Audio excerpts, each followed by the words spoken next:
말씀 함께 공부하겠습니다.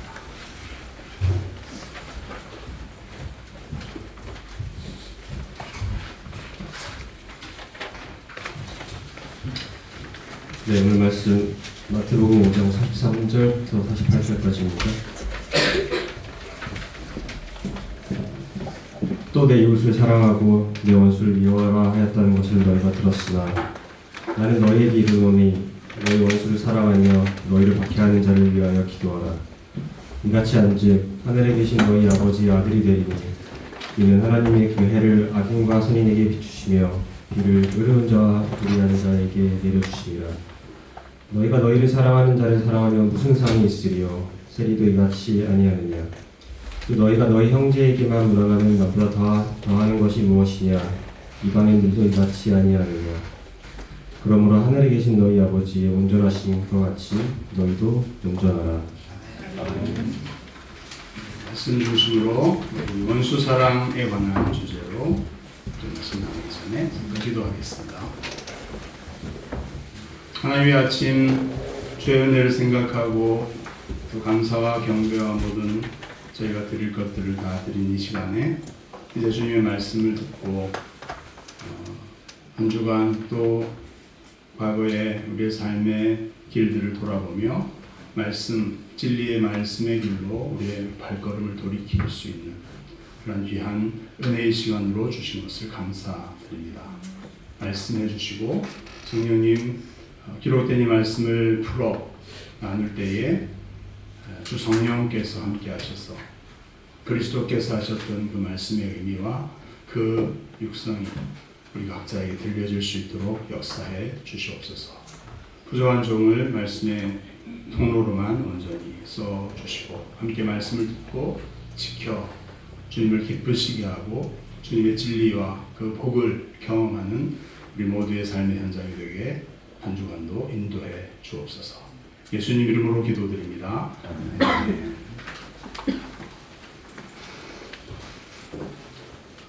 예수님께서 산상설교를 말씀하실 때는 수많은 무리들이 예수님을 따라왔지만 그 당시에 많은 종교적인 가르침, 도덕적이고 어떻게 살아야 되냐, 좀 배경을 공부해 보면 로마 제국 시하에서 굉장히 복잡하던 상황이었고 경제적으로나 사회적으로나 억압과 결핍이 많았던 시대였죠. 그런 시대에 주님이 오셨다는 것도 큰 의미가 있겠습니다.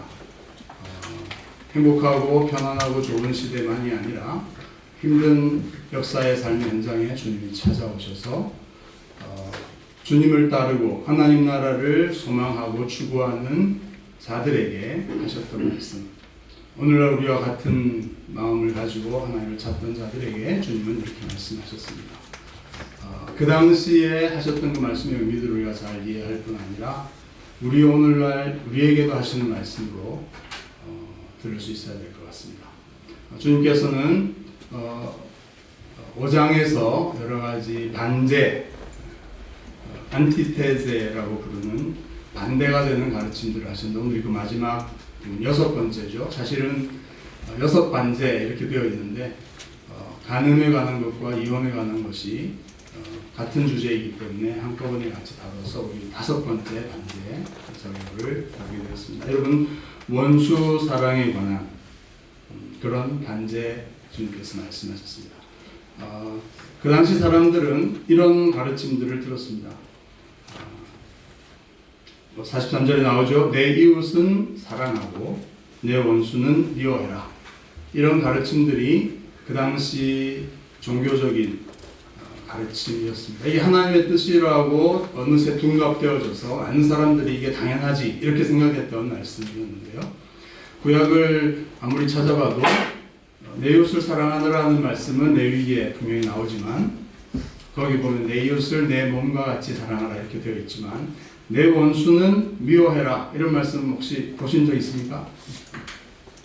어디에서 나온 이야기인지 모르겠지만 그 당시에는 이것을 일반적인 가르침, 하나님의 뜻이다 이렇게 가르치고 있었는데 예수님께서 와보시니까 이 반제들은 다 그런 거죠. 예수님이 보시기에 모두들 통상적으로 이게 옳다라고 받아들이고 있고 이게 하나님의 뜻이다 이렇게 배우고 있는데 와보니까 그게 아닌 것들이 너무 많아서 주님께서는 반제 나는 너희에게 이르노니 이렇게 너무 답답하다. 그거 우리 아버지 하나님의 뜻이 아니다. 이렇게 얘기하시는 것들입니다. 내 원수는 사랑해라. 미워해라. 내 이웃은 내 몸처럼 사랑해라. 내 몸처럼을 뺀 것은 운율을 맞추기 위해서 한 것 같은데요. 내 이웃은 사랑하고 원수는 미워해라. 너무나 당연해 보이는 가르침이고 하나님도 어쩌면 약간의 힌트들은 있습니다. 시편에 보면 하나님을 향해서 저주하고 이런 기도들이 있잖아요. 거기 보면 나를 이렇게 괴롭히는 원수들은 하나님이 메어치시고 그 자녀들을 저주하시고 이렇게 하는 기도가 있는데 아마 그런 것들을 가지고 와서 근데 시편의 그런 기도들은 인간 삶에서 있는 안타까움과 아픔들을 하나님을 향해 표현하는 것이죠. 사람을 향해서 저주하는 것은 안 되지만 자기의 고통 가운데 하나님을 향해서 하나님이 주권자이신 이렇게 해달라 무슨 얘기를 못하겠습니까? 하나님께서는 그렇게 표현해도 괜찮다는 것으로서 시편에 그 기도를 받으신 것이고 시편이라는 장르가 굉장히 특이하죠. 사람의 말인데 하나님의 말씀으로 이렇게 되어진 독특한 장르인데요. 시편이 그렇게 하신 것이지 원수를 저주하고 미워하는 게 하나님의 뜻이다 이런 것은 아닌 것이죠. 근데 그 당시 사람들은 이렇게 배웠습니다. 그런데 주님께서는 나는 너희에게 이르노니 반대로 얘기하시면서 너희 원수를 사랑해라. 너희를 박해하는 자를 위해서 기도해라. 여러분 겉으로 사랑하고 사랑의 표현을 할 수 있지만 마음으로부터 그를 위해서 축복하고 기도하는 일은 할 수 없죠. 그래서 사랑의 어떤 중요한 표현이 기도일 것입니다. 하나님을 향해서 그를 향해서 선한 마음으로 그를 복주시고 그의 부족함과 약함들을 용서하시고 그를 변화시켜서 복되게 하옵소서라고 하는 진실한 기도를 그를 위해 드릴 수 있다. 이것은 진실한 사랑의 표현일 것입니다. 그런데 그렇게 하라고 주님은 말씀하십니다. 너희 원수를 사랑해라. 여러분 이웃과 원수 어떤 사람이 우리의 이웃이고 어떤 사람이 우리의 원수인가요? 그것에 대한 주님께서 질문을 좀 던지고 계신 게 아닌가 생각합니다. 그 당시 유대인들에게 있어서 이웃은요 자기들 유대인들을 가리키는 상식적인 의미였고요. 원수는 이방인들, 유대인이 아닌 모든 사람들은 원수다 이렇게 생각하고 가르쳤습니다. 예수님께서 그래서 내 이웃을 내 몸과 같이 사랑하라는 계명을 지키라고 하니까 율법사가 예수님을 향해 질문하죠. 그런데 이웃이 누굽니까? 그렇게 질문했을 때 예수님은 사마리아인의 비유를 얘기하시면서 사마리아인은 유대인이 아니었죠. 그래서 원수에 해당할 수 있는 이웃이 아닌 사람으로 찍고 있던 사람을 예수님은 들어가지고 그렇게 맞아서 죽게 된 자를 제사장도 레위인도 아니고 사마리아 사람이 지나가다가 보고 불쌍히 여겨서 그를 도와주고 끝까지 쫓아와서 도와주는 그 선한 나눔을 도움을 줬다. 사랑하는 일을 했다. 과연 누가 이 강도 만난 사람의 이웃이 되겠느냐 이렇게 대답을 하십니다. 질문을 하십니다. 이웃은 정해져 있는 게 아니라 이웃은 되어주는 것이다. 그리고 이 사마리아인이 이 유대인 여리고로 올라가던 이 유대인 강도 맞은 사람의 진정한 이웃이 되어 주었다. 내 이웃을 내 몸처럼 사랑하라는 주님의 계명을 온전히 지킨 사람은 바로 이 사마리아인이다. 너희는 사마리아인들을 멸시하고 무시하고 이웃이 아니고 사랑할 대상이 아니라고 생각하지만 그가 진정으로 하나님의 뜻을 행한 것이다. 이렇게 이제 말씀하셨습니다. 누가 이웃이고 누가 원수인가? 여러분 로미오와 줄리엣이라고 하는 희곡, 영국의 셰익스피어가 쓴 근데 배경은 어디죠? 이탈리아 두 가문, 원수의 가문이 서로 이 젊은이들이 서로 사랑에 빠져서 몰래 결혼하고 뭐 그렇게 저렇게 하다가 비극적으로 죽게 되고 그래서 그 두 집안이 결론은 뭐였죠? 그 원수였던 그 집안, 대대로 원수로 있던 이 두 집안이 서로 이것을 가지고 그제서야 반성하고 깨닫고 화해하게 되었다, 이런 얘기를 해주고 있습니다. 이 로미오 줄리엣이라는 비극에 왜 이 두 집안이 원수였는지는 원인이 밝혀지지 않고 있습니다. 그냥 전통적으로 두 집안은 원수였어요.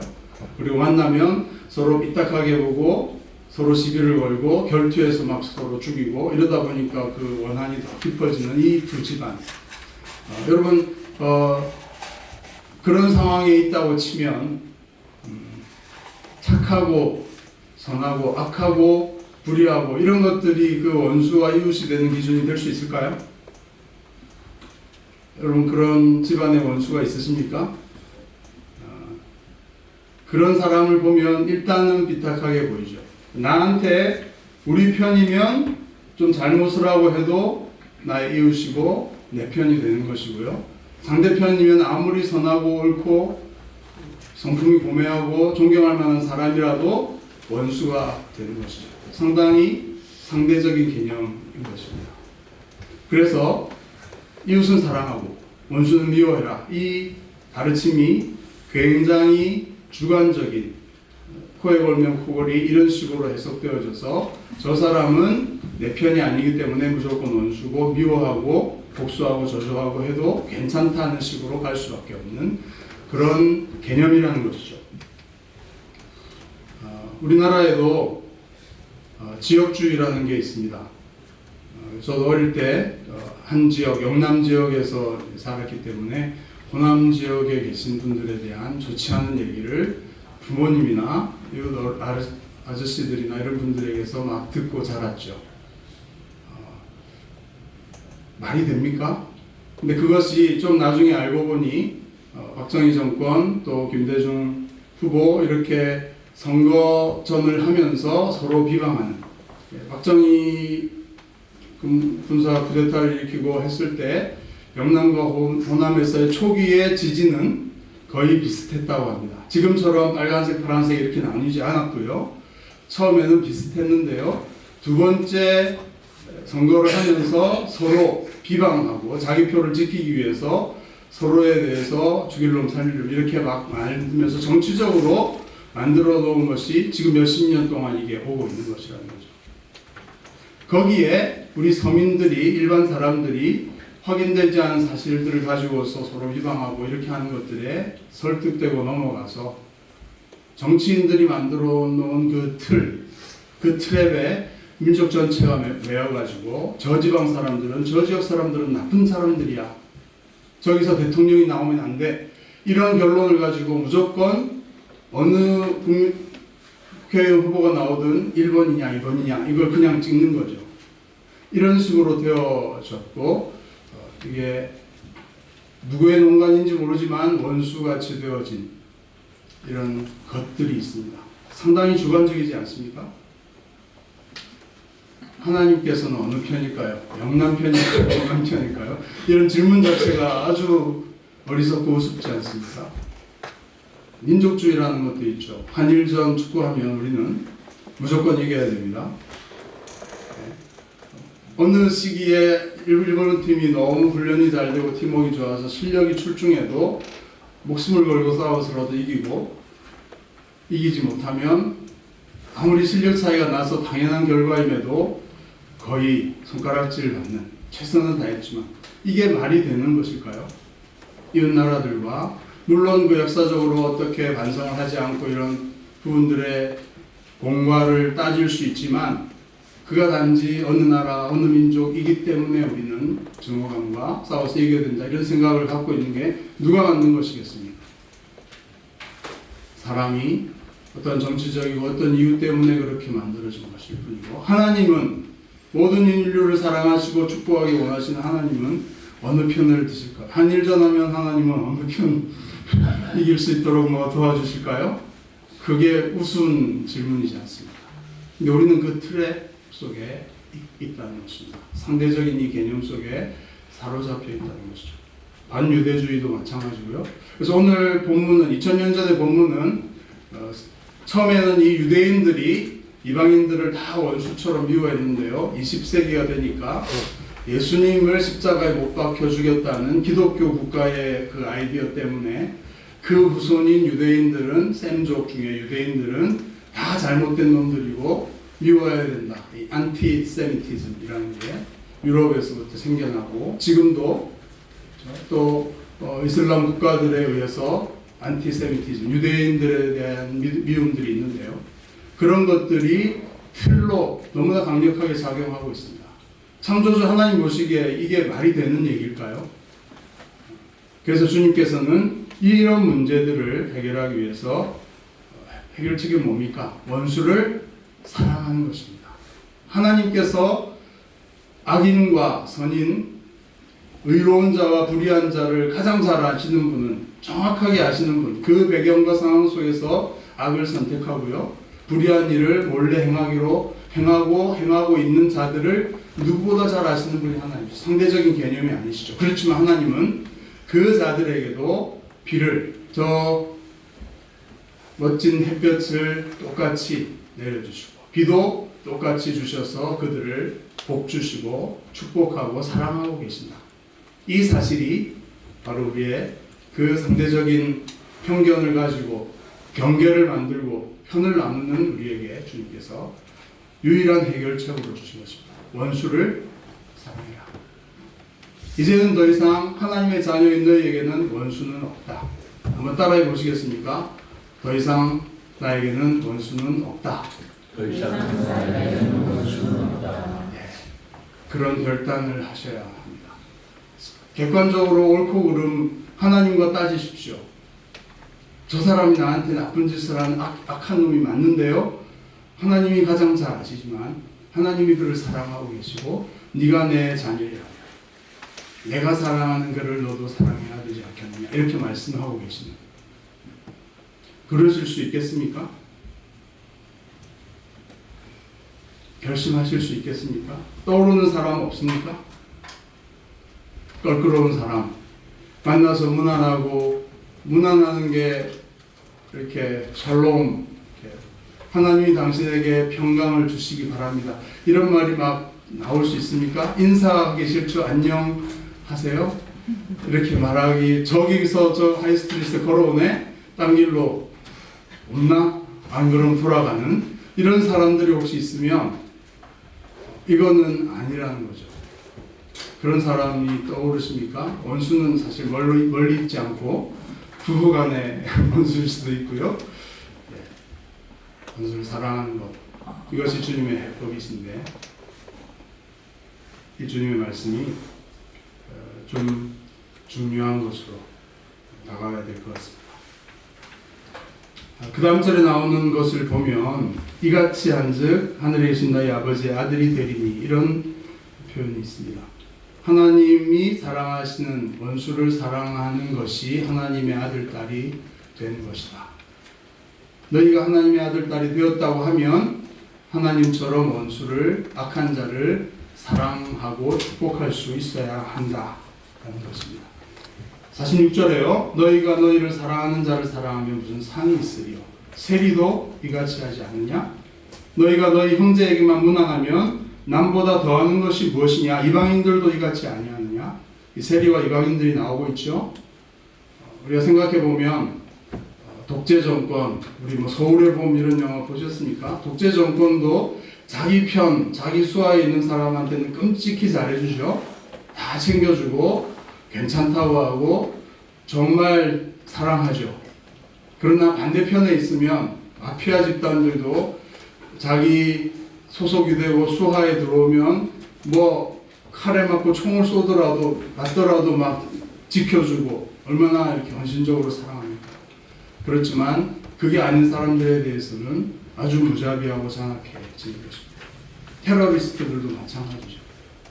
그게 세상의 사랑이라고 하는 통상적인 사랑의 기준인데 그 정도 가지고는 하나님의 자녀일 수 없지 않겠냐. 하나님의 아가페적인 사랑, 조건 없이 그 영혼 자체, 그 사람 자체를 복되게 사랑하시고 복 주시기 원하시는 하나님의 그 사랑, 그런 것이죠. 행하기 어려운 것입니까? 20세기의 유명한 영국의 철학자 버트란드 러셀이라는 사람이 기독교 집안 출신인데 결국은 불신자가 되고 기독교를 아주 부정적으로 많이 쓰고 했던 그런 철학자인데요. 그가 이 산상설교, 이 말씀에 대해서 참 이 원수를 사랑하는 것은 좋은 말씀이긴 하나 진심으로 내면으로부터 그것을 행하기는 일반적으로 너무 어렵다 이렇게 말을 합니다. 그게 맞죠? 그런데 인간적인 관점에서는 그럴 수밖에 없습니다. 어떻게 원수를 나에게 안 좋게 하고 끊임없이 나에 대해서 부정적으로 태클을 걸고 내가 잘 못되기를 계속 노력하는 그 원수, 그 사람을 어떻게 사랑할 수 있겠어요? 생각하기 어려운 것인가? 그러나 이렇게 한번 생각해 보십시오. 예수님은 그 원수들을 그 십자가상에서 그들을 위해서 기도하시면서 아버지여 용서해 주십시오. 저들이 하는 짓을 모릅니다. 그 존재 자체가 너무 불쌍하게 보이셨죠. 그들은 자기의 생각으로 옳다고 생각하면서 예수님을 못 박아 죽이고 조롱하고 핍박하고 이렇게 하지만 로마 군인들도 그렇고요. 그들이 왜 그렇게 했는지 그 아이디어 사고와 그 사고방식과 그런 생각들을 깊이 다 통찰하신 주님께서는 그들이 하고 있는 대상이 누구인지도 전혀 모르고 그렇게 잔악하게 행하는 그들의 무지함에 대해서 긍휼히 여기신 것입니다. 예수님께서 그 악한 자들, 원수 같은 자들에게 미워하고 똑같이 저주하고 그들을 향해서 욕하고 악을 토해내는 게 예수님에게 가능했겠습니까? 하나님과 그렇게 긴밀하게 하나님이셨던 그분이 그 악한 자들을 보시면서 나한테 이렇게 괴롭히다니 하면서 그들과 똑같이 그렇게 저주하는 게 가능하셨을까요? 그분의 성품상?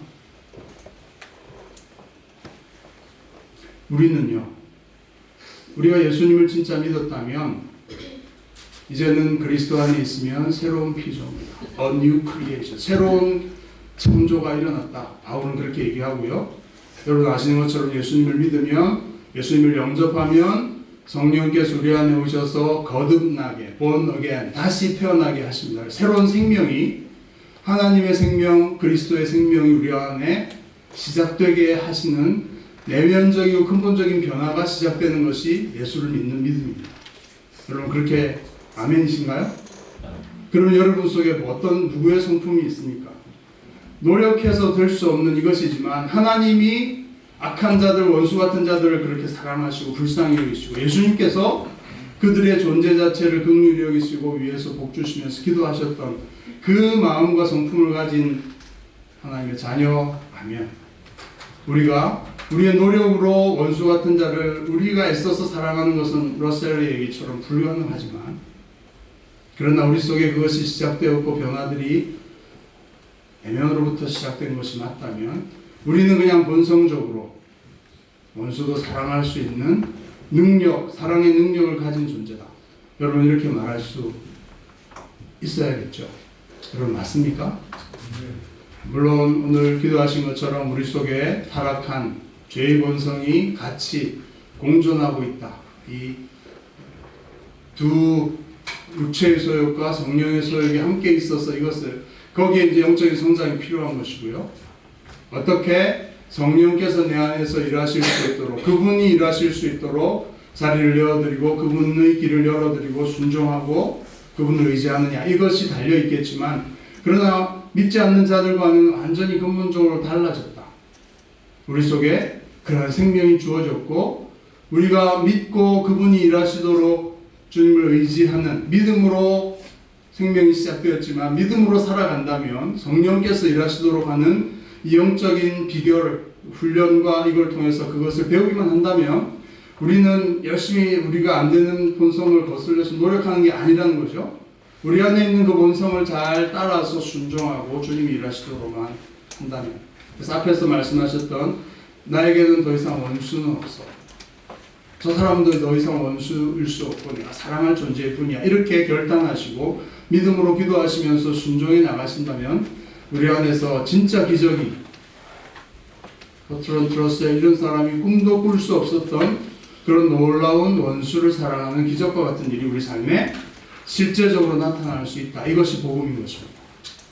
여러분 복음을 받아들이고 믿으셨다면 내가 그렇게 할 수 있다고 말씀 그대로 받아들이고 믿으시기 바랍니다. 이거 교만한 게 아니죠. 내 힘으로 내 노력으로가 아니라 내 안에 주어진 그리스도의 생명을 따라 내가 행하면 원수도 주님의 마음으로 사랑할 수 있는 존재가 이미 되었다. 아멘이십니까? 아멘. 믿음으로 사시면 그것을 경험하는 게 예수 믿는 그리스도인 된 삶의 쾌감이죠. 주님이 하셨던 그것을 내가 경험할 수 있습니다. 원수 같은 남편도 그렇죠? 사랑할 수, 마음으로부터 사랑할 수 있죠. 예수 기도하고 축복할 수 있습니다. 마지막으로 반제를 마무리하면서 오늘날 21세기를 사는 우리에게도 주님께서는 반제를 말하고 싶으실까? 이런 질문을 해봤습니다. 그 당시 사람들에게 너희들이 이렇게 유대교로부터 이렇게 듣고 있고 바리새인들에게 제사장들에게 이렇게 듣고 있어서 답답해 죽겠어. 그거 아니고 나는 너희에게 이렇게 말한다. 이렇게 하셨던 주님이 21세기를 살아가는 우리에게도 뭔가 반제를 말해야 될 필요성을 느끼실까요? 여러분, 나는 신앙생활을 잘하고 있습니까? 우리는 그래도 괜찮은 교회로 잘하고 있습니까? 도토리 키재기로 옆에 있는 사람 보니까 저 사람보다는 내가 신앙이 더 나을 것 같아요. 저 교회보다는 우리가 나아요. 이렇게 생각하면서 우리의 어떤 한계 속에서 믿고 확신하면서 굳어져 가서 그 당시 반제가 필요했던 것처럼 우리도 우리의 신앙의 틀 속에 굳어져 가는 것은 없지 않는가, 있지 않는가 질문해 봐야 될 것 같습니다. 대표적인 생각나는 부분들이 이런 것이죠. 이신칭의, 믿음으로 의롭다함을 받는다. 행함은 없어도 돼. 믿음으로만 구원받지. 이렇게 생각하고 행함, 예수를 따르고 희생하고 주님을 위해서 이렇게 수고해야 된다. 이런 것들에 대해서 아주 거부 반응을 일으키는 분들이 있습니다. 아주 교리와 신학과 이 믿음의 본질에 대해서 아주 충실하다고 아주 부르짖는 분들이 자기의 덫에 빠지는 경우가 있죠. 야고보서 나 오늘 마태복음의 말씀 산상설교처럼 진짜 믿으면 근본적인 변화로부터 행함과 삶이 근본적인 변화들로 열매로 알리라. 열매로 나타날 수밖에 없다는 이게 큰 그림인데요. 그냥 예수 믿음으로 의롭다함을 받고 그 다음은 구원받았으니 이렇게 가기 쉬운 가르침들, 그 가운데서 만족하며 살아가다가 보면 마지막 날 주님을 만났을 때 주님이 뭐라고 평가하실까요? 너 잘 믿었네. 그러실까요? 왜 딴 성경은 안 봤니? 그거 하나만 네 마음에 드는 거 딱 그거만 붙들고 왔는데 네가 지금 천국으로 들어갈지 안 갈지 주님이 반전의 얘기를 그때 하시면 너무 곤란하지 않겠어요? 기복신앙 우리가 다 싫어하지만요, 잘못됐다고 하지만 우리의 내면 속에 기복신앙적인 무의식 속에 있는 그 틀, 우리 민족이 갖고 온 그 기복신앙에 뿌리는 샤머니즘 아니겠습니까? 그리고 점을 보고 무당을 찾고 해서 뭐 어떤 길로 가면 잘 되고 저쪽으로 가면 애군을 피하고 이런 것들이 우리의 DNA 속에 너무 깊이 있다고 여러분 믿으셔야 됩니다. 그래서요, 저 집 아들이 뭐가 잘못됐대, 저 집 딸이 이번에 대학이 잘 안 됐대 이러면 얼마나 아플까? 그렇죠? 실패한 본인들을 비롯해서 그렇게 수가 이렇게 생각하기보다는 그런가 봐. 뒤에서 쑥덕쑥덕 하기 쉬워. 이런 것들이 어디서 나오는 것일까요?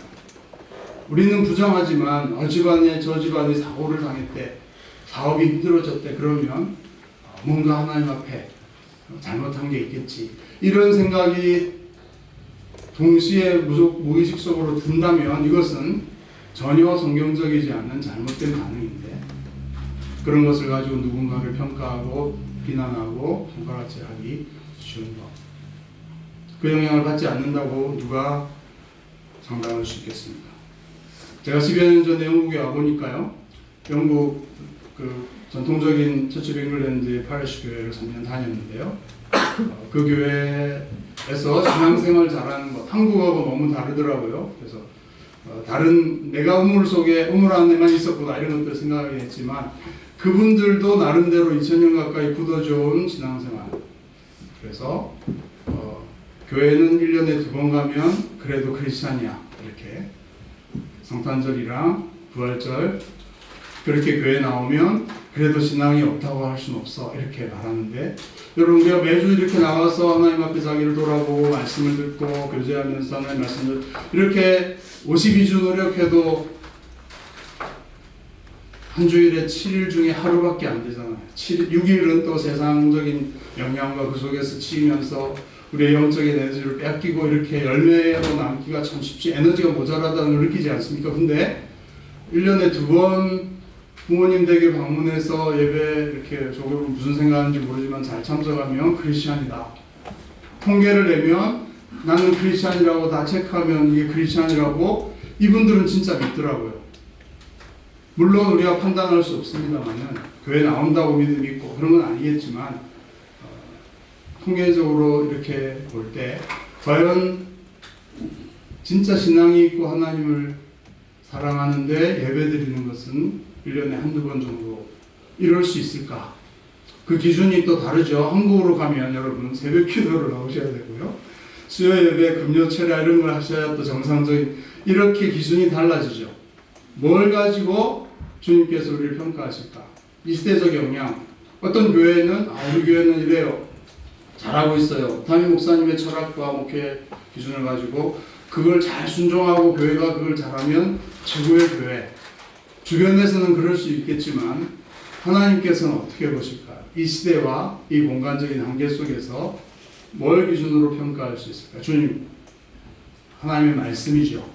변함없는 하나님의 말씀. 그리고 한 말씀이 아니라 전체적인 친구야 전체의 말씀을 가지고서 우리를 비춰보고 우리의 예배를 돌아보고 우리의 훈련과 성장의 과정들을 지켜보고 어떻게 주님을 알아가고 있는지 또 실천하고 사역하고 섬기고 있는지 복음을 전파하고 있는지 이런 것들을 종합적으로 평가할 수 있고 영성과 신학과 이런 면에서까지 하나님과 비슷하게 닮아갈 수 있는 이런 성경이 얘기하는 그 기준으로 우리를 보고 자기 객관화 말씀을 통해 할 수 있어야 될 것 같습니다. 주님께서 우리 교회 구체적으로 우리 갈보리 교회는 보시면서 뭐라고 하실까요? 우리는 이게 최선입니다. 교민교회로서 우리는 이렇게 할 수밖에 없습니다. 또 뉴몰든이라는 지역에 있는 것들을 보면 이렇게 할 수밖에 없어요. 우리 교회에서 같이 신앙생활하다가 이렇게 티격태격해서 나가신 분들이에요. 저분들은 길거리에서 만나면 인사하기가 곤란해요. 주님, 뉴몰든이 좀 그래요. 이렇게 말하면 그래 이렇게 하실까요? 주님께 물어봐야겠지만 오늘 말씀에 비춰보면 꼭 그럴 것 같지 않을 수 있다. 하나님 말씀 앞에 오늘 이 주님의 말씀 앞에 반전을 가지고 우리에게 말씀하시는 우리의 생각과 틀 다른 방식으로 우리에게 말씀하시는 주님의 음성을 겸허하고 두려운 마음으로 들을 수 있고 그것에 순종해 나가는 이 교회 되면 좋겠습니다. 결론은 주님 앞에 섰을 때에 우리의 모든 환경과 상황과 여건들을 다 감안하시고 우리의 삶에 잘했다 칭찬하실 수 있는 그러한 교회로서 여러분 알고 계신 것 순종하고 믿음으로 살아감으로써 이 시대 이곳에서 주님의 뜻을 이뤄나가는 우리 모두가 되었으면 좋겠습니다. 그렇게 되기를 축복합니다. 이 말씀 생각하면서 찬양 그리고 기도하도록 하겠습니다.